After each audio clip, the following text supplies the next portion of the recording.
Salut, salut chers combattants, salut chers brigadiers, salut n'est-ce pas chers résistants, c'est le Banen de Yingui. Aujourd'hui on va s'asseoir sur Célestin Djamène. Aujourd'hui je vais m'asseoir sur Célestin Djamène.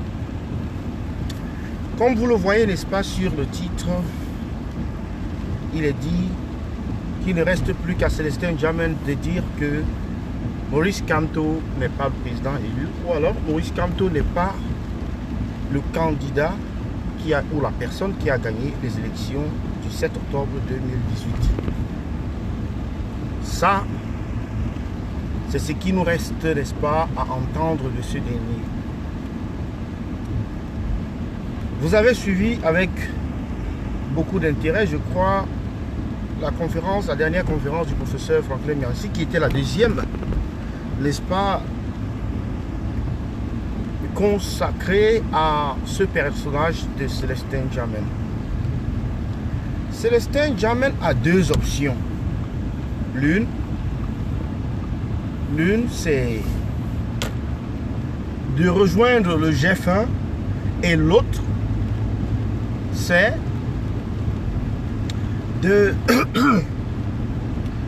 L'autre, c'est justement de rejoindre le RDPC. Mais le problème, c'est qu'on ne comprend pas pourquoi est-ce que Célestin Djamène ne le fait pas. On ne comprend pas pourquoi Célestin Djamène est si mécontent, est si mal à l'aise, mais refuse d'abandonner le navire qui est en train de couler, en fait. Parce que là, il s'agit d'un navire qui est en train de couler. Vous vous rendez compte, vous êtes dans un navire qui est en train de couler, mais vous passez le temps à crier, à vociférer. Mais non. Sauve qui peut, sauve-toi. Cherche-toi. C'est plus facile comme ça. Et puis bon, tu auras quand même le mérite d'avoir averti les autres que le navire était en train de couler. Mais c'est pas que tu as averti aux autres que le navire est en train de couler. Oui, disons que tu as averti une fois, tu as averti deux fois, trois fois, quatre fois. Non, après... Dans une vie normale, un être normal, un être humain normal, il va quand même arrêter d'avertir parce que ça ne sert à rien. Tu te barres, tu sauves ce que tu peux sauver avec toi. Et puis c'est ça. Hein. Mais non, on n'est pas là. On n'en est pas là. Célestin Djamène, lui, il est devenu comme une épine, n'est-ce pas, dans tout ce théâtre-là.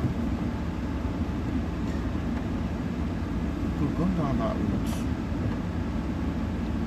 Where does it lead to? It's going to take us to Duquesne.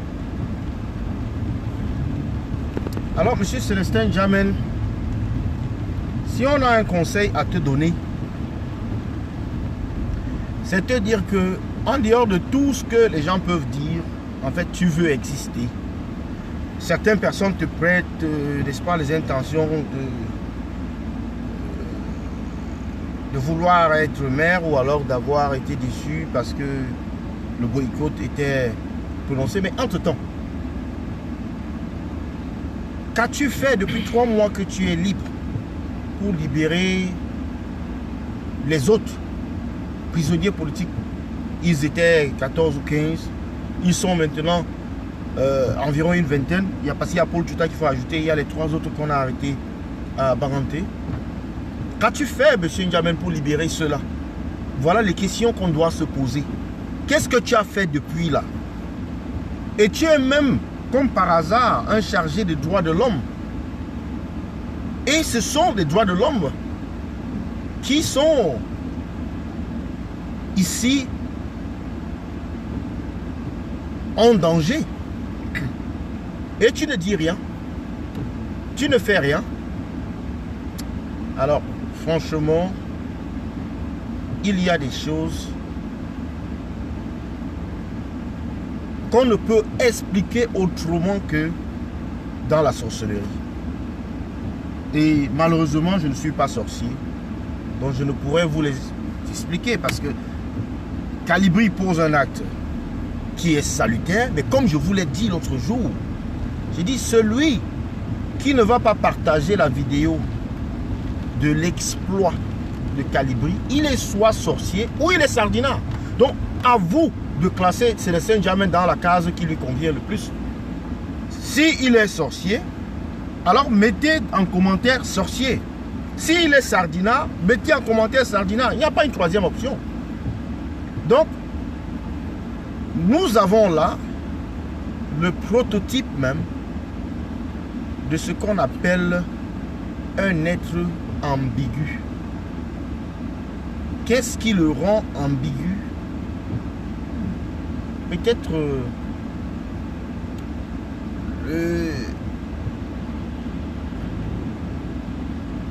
le manque d'occupation, je ne sais pas. Parce que d'aucuns disent qu'il n'a pas d'emploi, d'aucuns disent qu'il cherche une voiture, d'aucuns disent qu'il cherche un boulot. Et il y a beaucoup de choses qui se disent.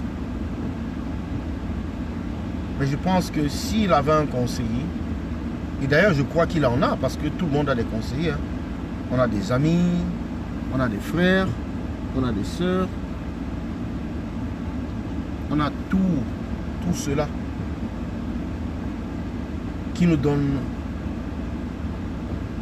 les conseils. On a des amis qui nous donnent des conseils. Quand on veut poser un acte, il y a des amis qui sont à côté qui vont te dire non, ne fais pas ça, c'est pas bon. Même si je ne leur demande pas leur avis, ils vont te dire ce que tu as fait là l'autre jour à la télé là, s'il te plaît, ne fais plus ça. S'il te plaît, ce n'est pas bon. Ainsi de suite, ainsi de suite. You have another road there. I don't know why it can be done.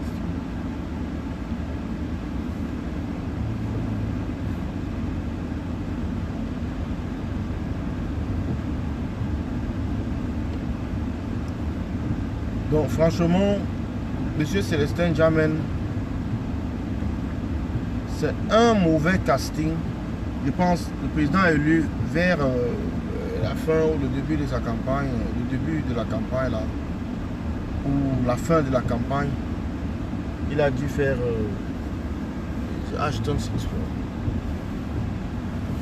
Oh.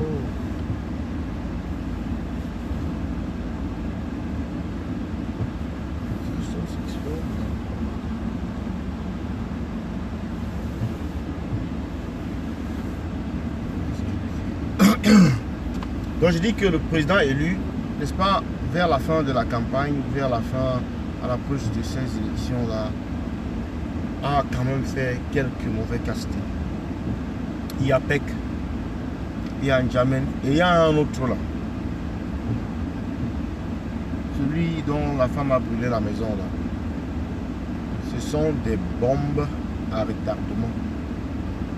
Ce sont des recrutements ou des alliances, je ne sais pas trop quoi, qui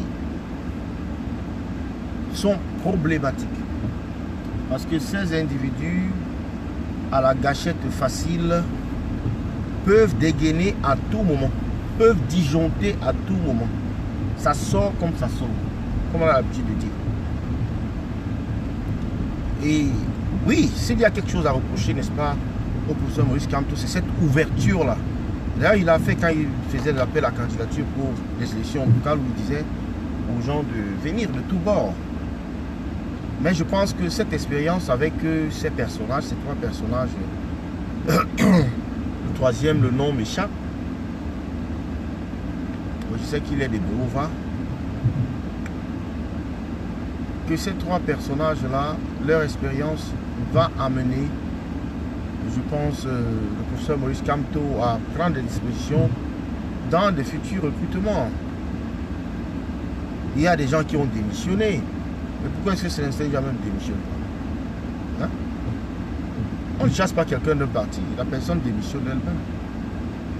On ne chasse pas. C'est la démocratie. Mais si tu te sens mal à l'aise, bon, tu prends ta valise et puis tu te barres. Tu vas quelque part, tu vas ailleurs, tu vas où c'est mieux. Tu vas là où tes intérêts sont le plus respectés ou bien valorisés. Ainsi va la vie. Mais c'est quoi cette affaire de rester dans le bateau, dans le navire qui est en train de couler jusqu'à la gare? Quelle gare? C'est au bas fond que vous allez vous retrouver, c'est dans la tombe. Donc, monsieur Célestin Djamène, franchement, avec tout le respect que je vous dois, arrêtez, fermez votre clapet. Fermez votre clapet parce que ça commence à fatiguer là. Si ce sont si tu es le remplaçant de Momo Jean de Dieu, dis-nous. Ou si tu es en train de préparer plutôt la relève de Momo Jean de Dieu, de la position de Momo Jean de Dieu, dis-nous. Au lieu de tergiverser,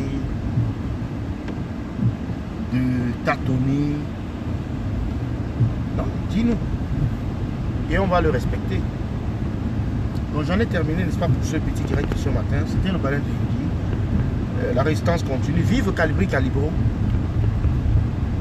Vive Calibri Calibro vraiment. Et vive la résistance. 8 pages. C'est-à-dire on a écrit, au lieu de répondre à Macron, on répond plutôt à Calibri Calibro. Et vous pouvez que Calibri Calibro, ce n'est pas n'importe qui. On a besoin de 8 intercalaires. 8 pour un seul homme.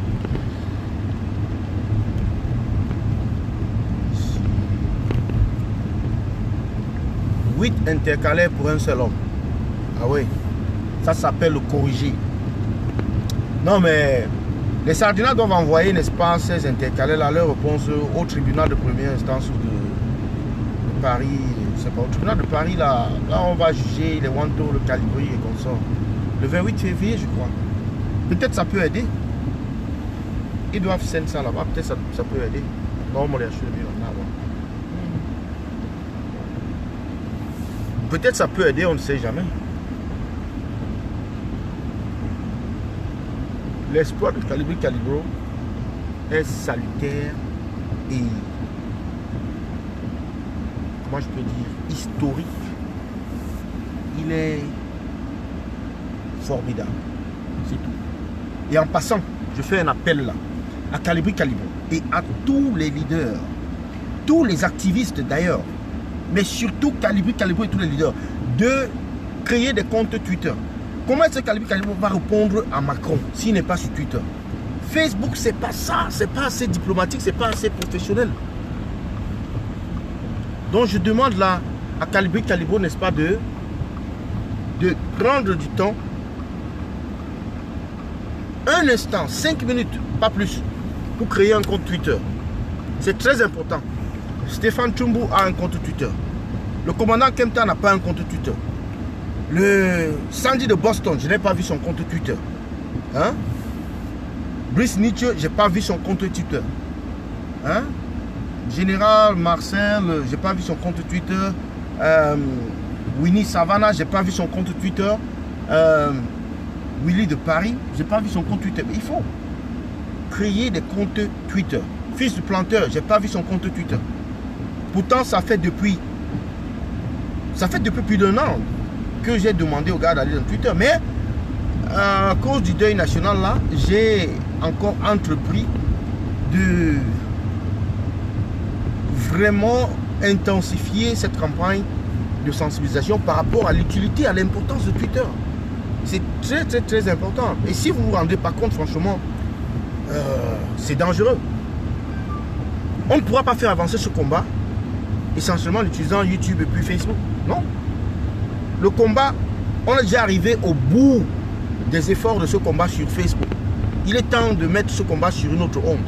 Et la seule onde, c'est Twitter. Twitter, LinkedIn, Pinterest, voilà les trucs, voilà des plateformes qu'on doit explorer maintenant, sur lesquelles on doit travailler. Donc j'en ai terminé pour ce matin, pratiquement. Je vous remercie pour votre bienveillance et votre présence, pour ceux qui sont connectés. Veuillez créer votre compte Twitter et laissez en commentaire votre nom sur Twitter.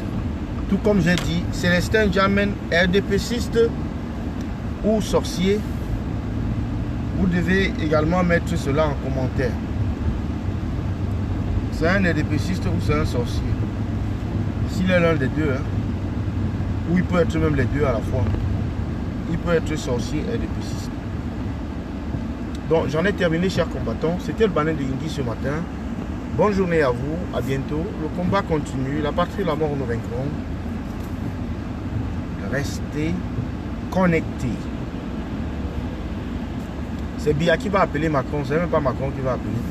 Je pense que c'est Biya qui va appeler Macron. Et j'ai dit là, si les Sardinats sont bêtes comme ils sont bêtes là, comme leurs fesses,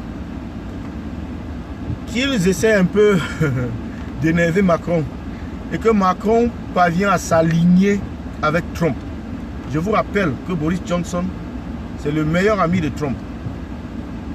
C'est tout, j'en ai terminé. C'était le banane de Yingi.